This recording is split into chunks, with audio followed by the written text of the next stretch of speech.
All right, so we're going to have a little panel discussion. I'll be asking a few questions of our speakers.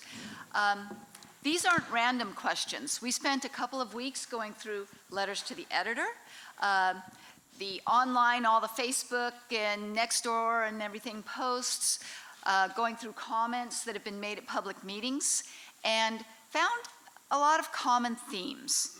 So if I could start with you, please, Dawn. Your research and analysis is counterintuitive. People think that innovation and change drive growth, yet you're saying old-fashioned historic preservation is better at driving growth. Can you explain? Yeah, I think actually, unfortunately, that's kind of a false choice, because if you look at around the country at the most innovative, forward-thinking, 21st century kind of businesses, in fact, those kind of businesses are choosing to locate in historic buildings.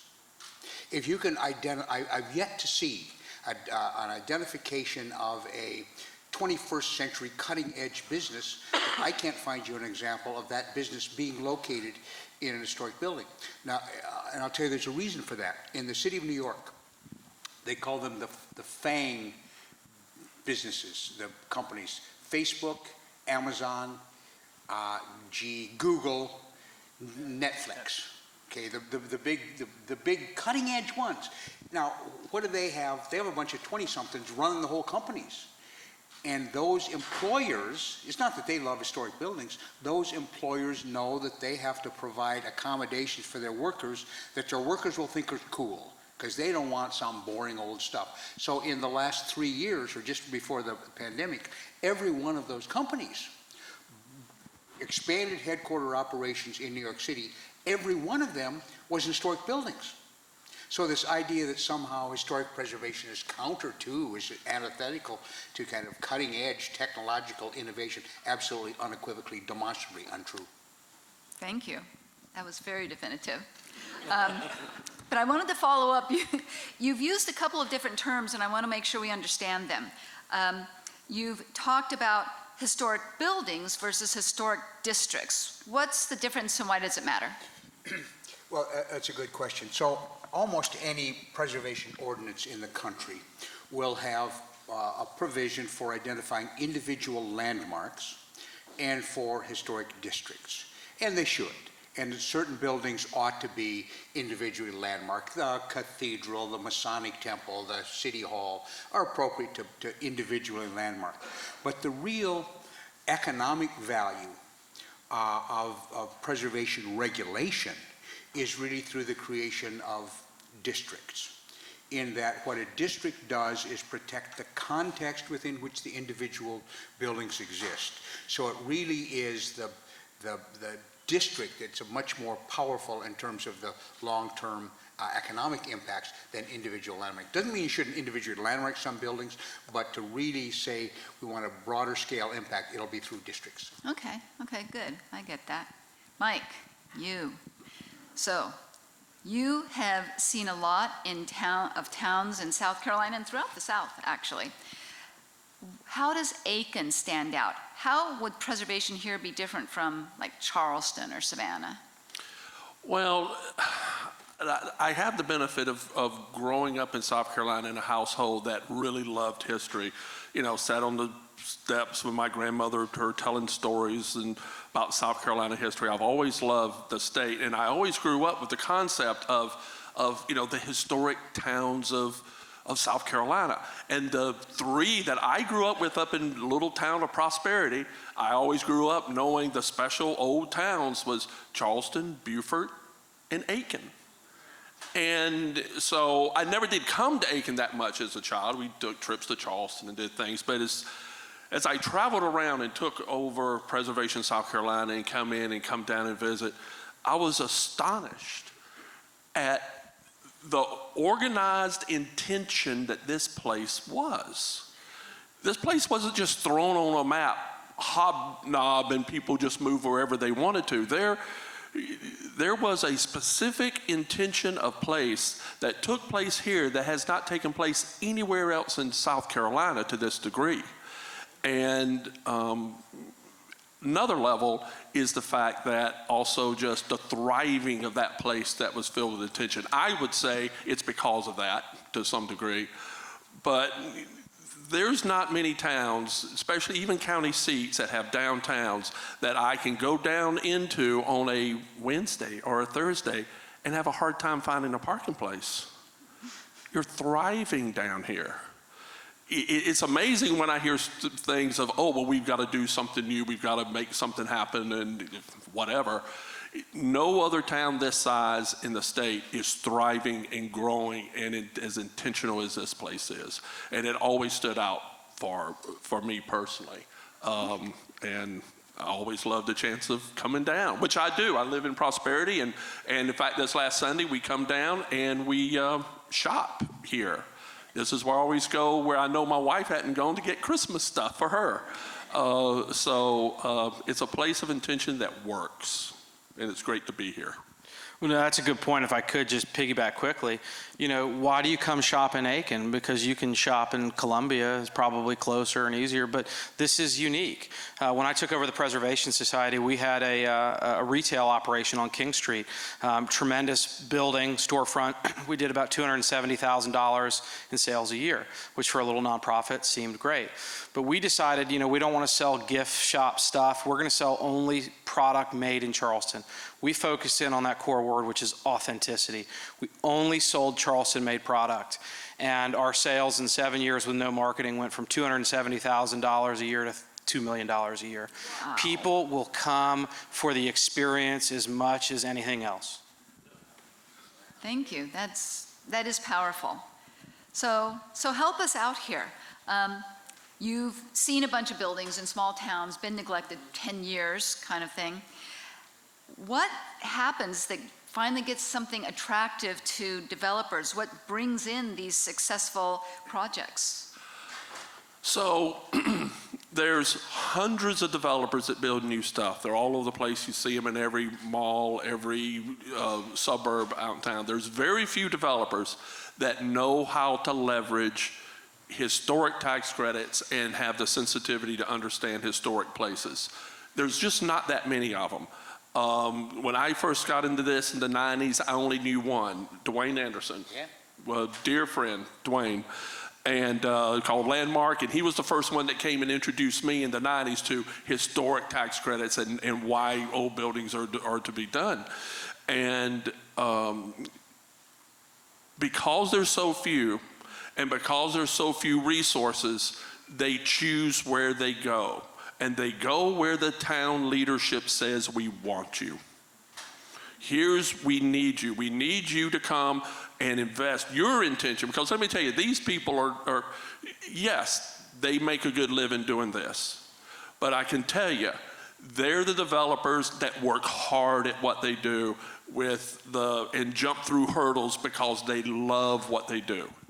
And just like I mentioned with John Gumpert coming in and doing the hospital and the 2 mills. These are people that love this stuff. And honestly, if they come into a town and when pro formas are put out for development and the first thing the pro forma says is, well, you know, if you're a developer, you can just know that we're tearing all this stuff down, you can do whatever you want. Those guys aren't going to show up because they know they don't have a partner that understands what it takes to put those deals together. So it's that type of partnership relationship they're looking for, and that's what towns need to have to attract them in. You convinced me. So part of it's on us to make it an attractive place for them to want to come and develop. But I'm going to ask you a question, Chris. This comes up a lot. People worry that preservation of downtown Aiken is just too restrictive. They imagine interiors that can't be changed, can't be modernized, exteriors that you can't do anything with. How would you answer that? Sure.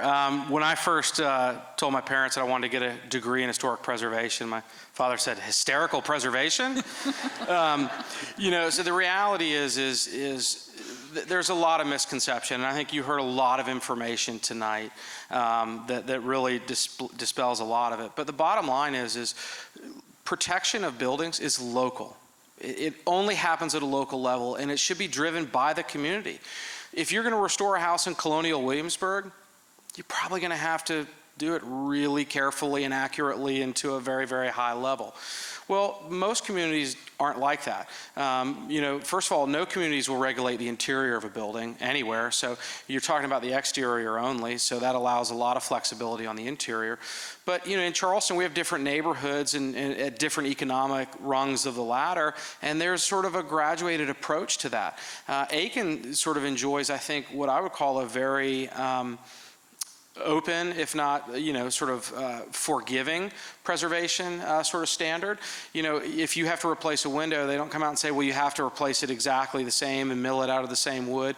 You can actually go with a modern window, but it just needs to be the same type or style as the one that's there, which is not a burden, not a hardship. So it's every community is different, but I think Aiken has taken, I think, a very workable approach to it, and so I think keep doing what you're doing.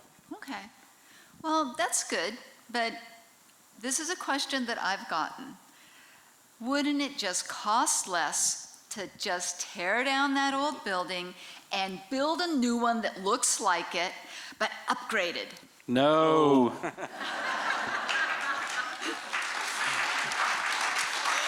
Why not? So the reality is it costs money to demolish a building. And then you have to dispose of all that material. There's costs in that.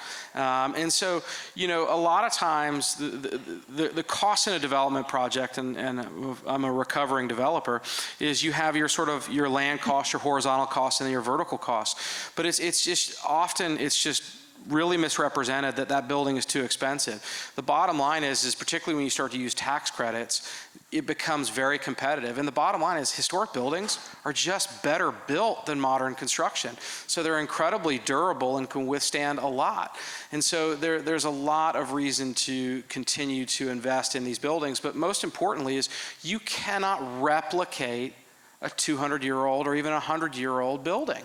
We're in a red brick building right now. When you walk out of here, look at the front of this building, go look at the red brick building or the Flemish Bond brick building next door, and tell me if there's a difference in the quality of the two buildings. It's not that one building's better than the other, but one's an old building, one's a new building. Go look at that for yourself and tell me if you can actually replicate that type of quality with new construction. You just can't do it. And I'd love to tag on to that also about the red herring of building codes and what you have to do to make them upgraded, because building codes require you to do all these things. That's one of the big things we heard in the speeches about the hotel, seismic and all of these fear things. I mean, there's nothing more fear than building codes and saying the word asbestos. I mean, all of a sudden, the building's worthless with all of that. And it's just absolutely not true. There's an amazing way to get around those sort of things that accommodate to allow those redevelopments to happen that does not make it so expensive. Go ahead. Yes. I was just going to say, in Charleston, we're on a fault line, and so we actually have a building code that's to the same standard as the city of San Francisco. That building I showed you, that facade was free-floating. It was able to be restored in one of the most restrictive sizing zones in the country. This cost comparison between new construction and rehabilitation is one of the few things I know anything about, because it's what I wrote my master's thesis about. And here's the reality. You can nearly always build something cheaper than you do a quality restoration. You could do something with Z-brick and styrofoam beams. It's going to be cheaper, no question. But if quality is part of the equation, historic preservation is always going to be a competitive alternative. That might mean it's 90% as much, it might be 115% as much, but it's not like 3 times as much, like, oh, it's going to cost me. No, it's just simply not true. If quality is part of the equation, historic preservation is always going to be a competitive alternative. And when you layer on the historic tax credit, it wipes out any difference there might be. Yeah, and sometimes that cost comes about because of the delay in redoing buildings, because of what we're dealing with now with the hotel sitting here empty and water sitting on the roof, is allowing them to degrade while the battles are going on, which makes it more expensive, which is why the tax credits are so important, to help bridge that gap. Thank you. Well, this is a question for Dawn, although the others might want to jump in. What do we do about the fact, and I'm thinking of a particular building downtown that we hear about, we just don't like the style of that building, even when it looked nice in 1929. We didn't like that style. How do you deal with that question or that comment? Well, I think that what's really important is you move beyond your own aesthetic taste.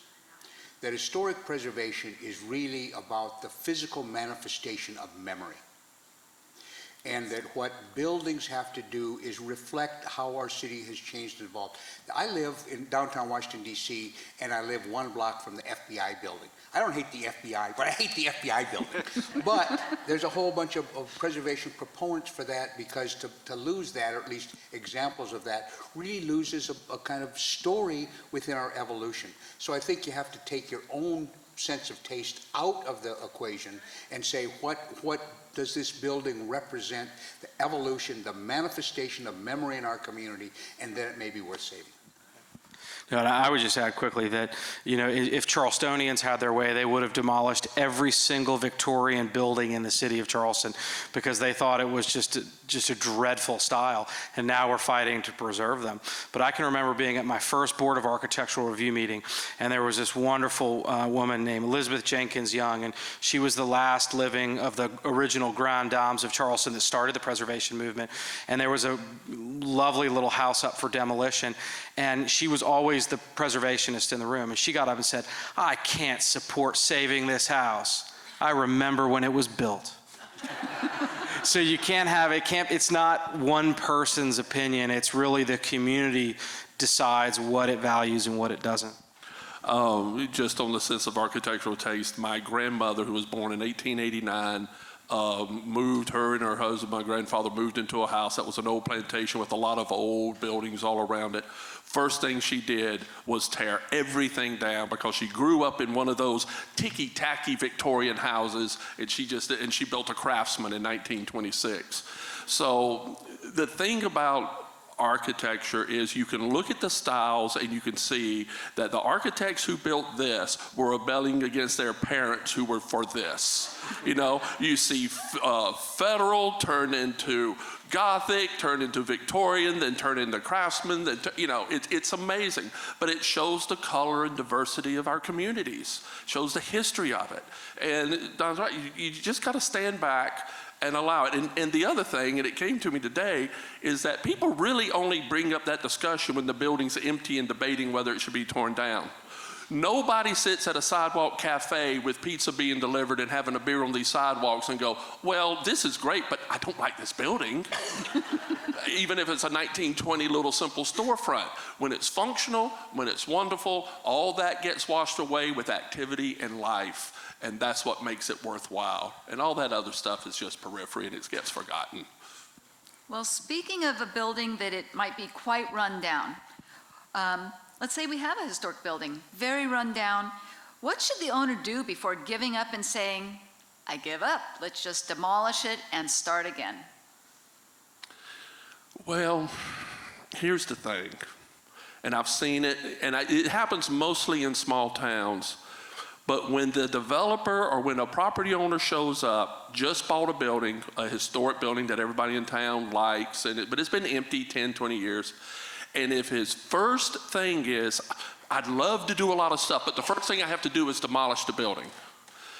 The easiest thing to do is to demolish a building in the sense of planning or anything. It's something that, especially if you don't understand it.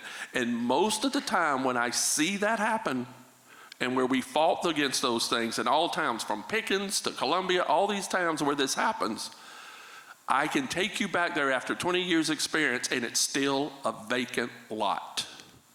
People who tear down don't know how to build.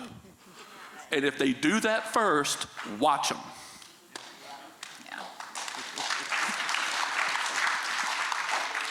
Well, our time's just about up here. A final question, I'll direct it to you, Don, but others, please do weigh in. I think it is safe to say that everyone in Aiken wants a vibrant town. We want a place that attracts business, that attracts residents, that attracts tourists, a place that your kids and grandkids come back to, right? So Dawn, how does historic preservation support that goal? Well, I'm going to disappoint you because I'm going to give an economics answer instead of a historic preservation answer. But in economics, it is the differentiated product that commands a monetary premium. Think of gasoline. Mobile on one side of the street and standard on the other, whatever. There's no difference. That's why the price is exactly the same. They may say in their ads, there's no difference in gasoline, so there's no premium attached to one or the other. But there are products that command a monetary premium, and it's because they're not so much like everything else, but they're different than anything else.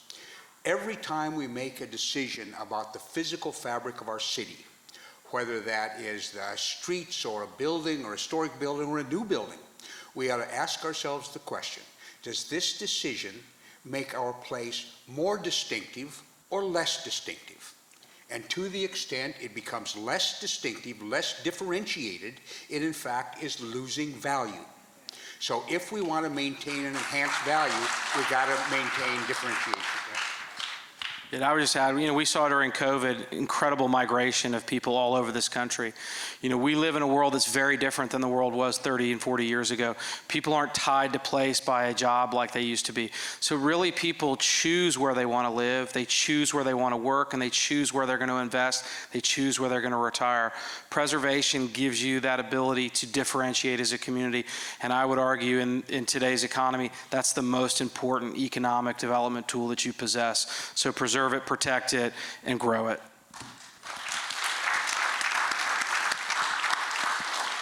Anything any of you would care to add at the end here?